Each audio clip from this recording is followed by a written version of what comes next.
ଆଜି ହେଉଛି ଖୁଦୁରୁକୁଣୀ। ଆମେ ପଇସା ଦଉନୁ। ଆଉ ଯୋଉ କାନ୍ଦେ ଶୋକ ଘରେ ଲୁହକୁ ଚିଣା ବେନି କରେ। ଆଜି ହେଉଛି ଖୁଦୁରୁକୁଣୀ ଫାଷ୍ଟ ପ୍ରଥମ ପାଳି ଆରମ୍ଭ ହେଉଛି। ଆମେ ସେଇଥିପାଇଁ ମୁଁ ଫାଷ୍ଟ କଳସ ବସେଇଲି। ଏଥିରେ ଅରୁଆ ଚାଉଳ, ଗଙ୍ଗା ଜଳ, ମହୁ, ହଳଦୀ, ଗୁଡ଼ ସବୁ ପକେଇଛି କଳସରେ। କଳସରେ ଗୋଟେ ବନ୍ଧା ହବ, ପୁଣି ସେ ନଡ଼ିଆରେ ଗୋଟେ ବନ୍ଧା ହବ, ଆଉ ଗୋଟେ ଯୋଉ ନଡ଼ିଆ ଥୁଆ ହବ ଗୋଳା ହେଇକି।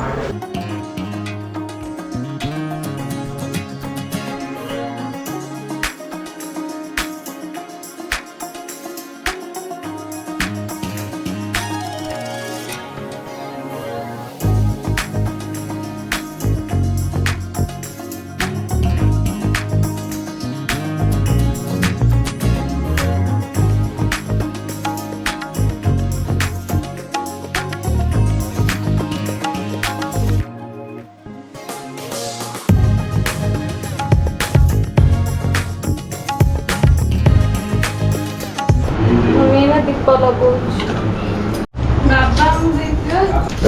ଏବେ ଶନି ପୂଜା କଲାଣି, ଦୀପ ଲଗେଇ ସାରିଲାଣି, ଝୁଣା ଲଗେଇ ସାରିଲାଣି। ମା ମଙ୍ଗଳାଙ୍କୁ ପୂଜା କରୁଛି, ଏଠି ଭୋଗ ଲଗାଉଛି। ସେଠି ଯୋଉଠି ଗଣେଶ ଶନିର ପୂଜା କରୁ, ମୁଁ ଏପର୍ଯ୍ୟନ୍ତ ପୂଜା କଲି। ଏଇନା ମମ୍ମୀ ପୂଜା କରିବ। ମମ୍ମୀ ଏଇନା ଶଙ୍ଖା ସିନ୍ଦୁର ଦବ। ମା ମଙ୍ଗଳାଙ୍କ ପାଇଁ ଶଙ୍ଖା ଆଣିଥିଲି।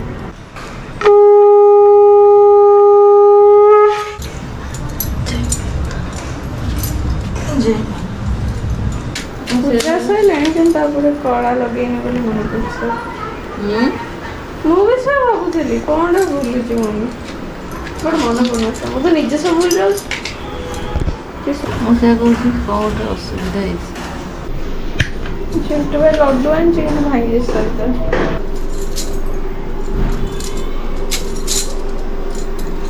ଚିଣ୍ଟୁ ଗୋଟେ ଚିଣ୍ଟୁ ଭାଇ ଆଲୋଚନା ବା ଜଲ୍ଦି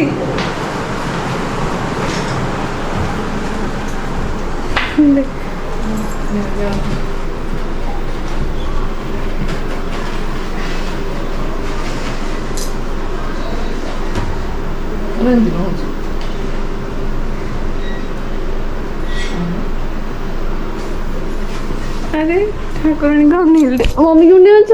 ଓହୋ, ବାବାଙ୍କ ଅଫିସରେ ଆଜି ପିକନିକ୍ ଅଛି, ଯାଉଛୁ। Get together, not picnic. Camera ନେବ? ନା get together ଅଛି।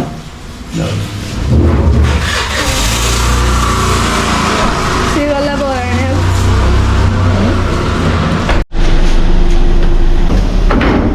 ସେ କ'ଣ ବରା ନେଇକି ଆଇଛି, ମମ୍ମିର ତାର କ'ଣ ଚାଲିଛି। ଖିଆ ସରିଲାଣି। ମୁଁ କହିଥିଲି ଆଉ ଦିଟା ବରା ଆଣେ, ଖାଇସାରିକି ଭାତ ତ ଖିଆ ହବା ବୋଲି। ଦିଦିଟା ଆଣିଛୁ ପରା? ମୁଁ ତ ଭାତ ଖାଇବିନି। ଆବେ ଦିଦିଟା ହଁ, ଦେଖିବା କେତେ ପଇସା ଦେଖାଯାଉ ସେମିତି। ଦେଖିବା କେତେ ପଇସା ଫେରିଛି। କାହିଁ ଯେ ଆମେ ପଇସା ଦଉନୁ? କାହିଁ ମାନେ ଜାଣିପାରୁନ 100 ଟଙ୍କାର କେମିତି ହେଇଛି। ଆବେ ଦେଖିବି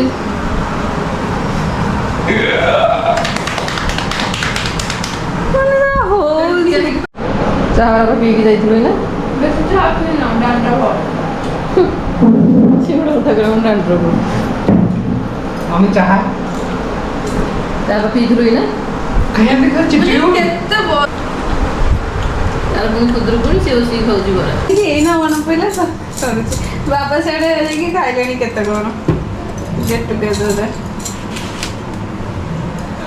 ନା କ'ଣ କରିବୁ? ଭାତ ବସେଇଛି, ଖେଚୁଡ଼ି ଆଉ ଇଏ ଡାଲମା। ଶନି ଏବେ ଥାଳି ସଜାଡ଼ୁଛି, ସନ୍ଧ୍ୟାବେଳେ ପୂଜା ହବ। 2ଟା ବେଳେ ଆରମ୍ଭ କଲି। ଅରୁଆ ଭାତ କରିଦେଇଛି, ଡାଲମା ବି ହେଇଯାଇଛି, ପନିର ଫ୍ରାଏ କରୁଛି, ତରକାରୀ କରିବି ବୋଲି। ତ ଆସିକି 3ଟା ବାଜିଲାଣି ଯେ ଆମେ ଏତେବେଳେ ଯାଏଁ ଖାଇନୁ ସେଇ ବରା ସିଙ୍ଗଡ଼ା ଖାଇକି। ଦେଖି ସେ ବରା ସିଙ୍ଗଡ଼ା ସବୁ ହେଇଛି। ଏବେ ସନ୍ଧ୍ୟା ହେଲାଣି, ଏବେ ସନ୍ଧ୍ୟା ଦେଇକି ଯାଉଛୁ ଖୁଦୁରୁକୁଣୀ ସନ୍ଧ୍ୟା ପୂଜା କରିବାକୁ। ଏବେ ପ୍ରତିମାର ବିକିରି ଆସିଛନ୍ତି। ଲାଇଟ୍ଟା ଭଲ ଦେଖାଉନି। सोनी भी बाहर संध्या पूजा में ବାବା ଫୋନ୍ ଛାଡ଼ି ଦେଇଛନ୍ତି କୋଉଠି ଛାଡ଼ି ଦେଇଛନ୍ତି? ଏଇ ଦେଖିଲୁ ଏଠି କ'ଣ କମିଲା କୁକୁଡ଼ା ହଁ ପକେଇଦିଅ।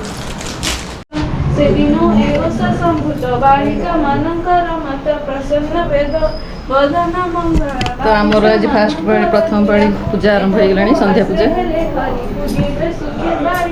ପ୍ରତିମାର ସୁନିର କରୁଛନ୍ତି। ପୂର୍ବରୁ ଯେତେ ବିଧି ଅଛି ଆମେ ତ ନ କରିବା ନାସ୍ତି ବାଳିକା ଶ୍ରଦ୍ଧା ଯେ କରନ୍ତି ଶୁଣି ରୁକ୍ମିଣୀ ହେଲେ ତୋଷ ଆଶ୍ରମୀ ହୋଇଲେ ପ୍ରବେଶ ବିବିଧ ସତ୍ୟଭାମା ଯେ ପାଶେ ଥିଲେ କର ଯୋଡ଼ିଣ ଜଣାଇଲେ ବୋଇଲେ କହେ ବିଧାନ ଶୁଣି ଶରଧା ମୋର ମନରେ ସୁଖେଣ ବିକା କିଣା କଲେ କିଣିଲେ ଅଳଙ୍କାର ମାନ ରହିଲେ ତହିଁ କିଛି ଦିନ ଏଥିକୁ ତାରୁ ସାତ ଯାଏ ଘର ସମ୍ଭାଳି ଦିନ ଯାଏ ଧରି ସୁନ୍ଦର ପଣେ ମନୋହର ଦେଖି ଜଳିବେ ସାଧବର ନାରୀ ସର୍ବେ ଦେଖିଣତା ରେ ଧାଇଁ ମାୟାରେ କିଛି ନ ଦିଶଇ କହିଲା ସବୁରି ମନକୁ ଅଇଲା ନୀଳେନ୍ଦ୍ରୀ ନାମେ ସାନ ବହୁ ତୋ ପୋଇର ପ୍ରିୟ ସେହୁ ମୋ ମନେ ଯେଉଁ କଥା ଅଛି ତୁ ଏକା ହୋଇଥିବୁ ସାକ୍ଷୀ ସେ ବହୁ ଏମନ୍ତ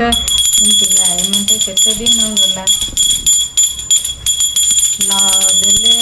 ନଦେଲେ ସୁଗନ୍ଧ ଚନ୍ଦନ ନଦେଲେ ଅଳଙ୍କାର ମାନ ମୁଣ୍ଡକୁ ନଦେଲେ ଯେ ତେଲ ନଦେଲେ ପିନ୍ଧିବାକୁ ଭଲ ବସାଇ ନଦେଲେ ଯେ ଦୋଳି ଆବର ଜଗାଇଲେ ଛେଳି ଅନେକ ଦୁଃଖେ ତ ପୋଇ ବନସ୍ତେ ଛେଳି ଜଗିଥାଇ ତ ଭଲ ତୁମେ ତ ଗଲ ବୋଇତରେ ପାଳି ଯେ ଥିଲେ ସାତ ଭାଇ ଯେଉଁ ପ୍ରକାରେ ଥିଲେ କହି ରାଣ୍ଡି ବ୍ରାହ୍ମଣୀ ବୋଲ ଶୁଣି ନଦେଲେ ମୋତେ ଅନ୍ନ ପାଣି ସେ ରାଣ୍ଡି କହିଲା ତାହାଙ୍କୁ ଛେଳି ରଖାଅ ନଣନ୍ଦକୁ ତାହାର ବୋଲକୁ ଶୁଣିଲେ ବନରେ ଛେଳି ରଖାଇଲେ ଭିତରେ ମୂଷା ମାଟି ଭରି ଉପରେ ବାତ ଗୋଟି ଚାରି ବଡ଼ ବୋଉର ଏହି ମତେ ଦୁଃଖ ଯେ ଦେଲେ ଯେତେ ସାନ ବୋଉର ପାଳି ଦିନ ବହୁତ ଦେଇଥାଇ ଅନ୍ନ ଏମନ୍ତ ଶୁଣି ସାତ ଭାଇ କହନ୍ତି ଶୋକଭର ହୋଇ ଅଷ୍ଟରତନ ଅଳଙ୍କାର ଦେଲେ ଯେ ଭଉଣୀ ଶରୀର ବସାଇ ଚୌକି ଉପରେ ତୀକ୍ଷ୍ଣ କାଟିଏ ଦେଲେ କରେ ତାରୁ ଶୁଣି ପୁଣି ହିଁ ସାଧବର ପୁଏ ଘରକୁ କହି ପଠାଇ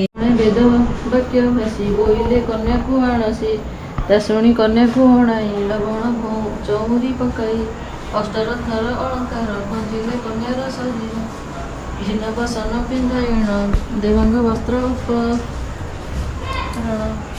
ଦେଇଣ କନ୍ୟାକୁ ଆଣିଲେ ବେଦିରୁ ବାବା ଏଇନା ମିଠା ଖାଇଲି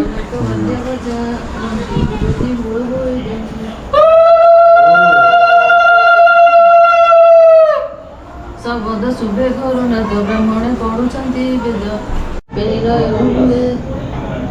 ଲୁହ ବୋହି ଭାଉଜ କାନ୍ଦେ ଶୋକ ଘରେ ଲୁହକୁ ଚିଣ ବେନି କରେ ସାହି ପଡ଼ିଶା ଯେତେ କାନ୍ଦିର ପ୍ରବୋଧନା ଦେଲେ ଏମନ୍ତ ସନ୍ନ୍ୟ ସଜ ହେଲେ ଯେ ଯାହା ବାହନ ଚଢ଼ିଲେ ବରକୁ ସୁବେଶ କରାଇ କନ୍ୟାକି ଉପରେ ବସାଇ ଆଗରେ ଗଲେ ତ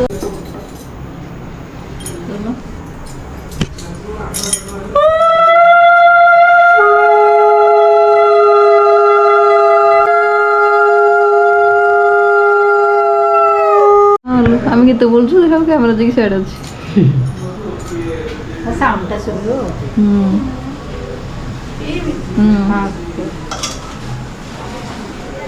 ବନ୍ଦ କରିଦେଇଛ ଭିଡ଼ିଓ ମାରେ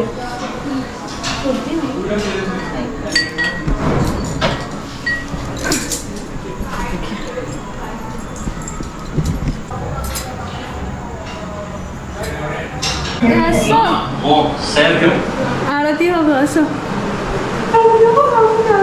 तभी पुष्पांजलि मुँह अधा अधे करछ तो ଭଲ ଦେଖାଉନି नहीं बहुत ज्यादा इतने स्ट्रेस है कि ताकि पुष्पांजलि गाओ ସବୁ what is impossible bro ମୋ ପାଇଁ impossible ନା ନେବ ସବୁ ଆଉ ନେବ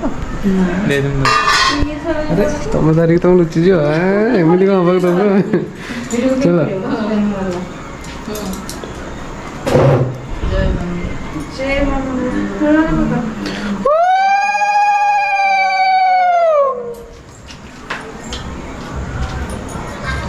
चलो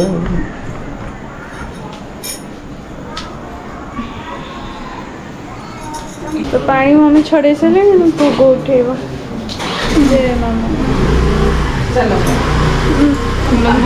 ଠିଆ ଫୁଲ ବି ପଡ଼ିଯାଇଛି ଆମେ ଦୁଇ ଜଣଙ୍କର ଉଠେଇ ଦେବୁ।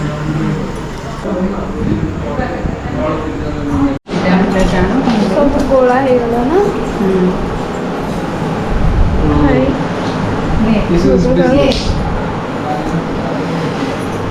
ଆଉ ନାହିଁ ବୁନ୍ଦି ପୂଜାରେ ଲଡୁ ତ 2 ଜଣ ବସିଲନି ବୁନ୍ଦି ଲଡୁ ନାହିଁ ନାଇଁ ସେଇଥିରେ ସବୁ ଗୋଳା ହେଇଗଲା।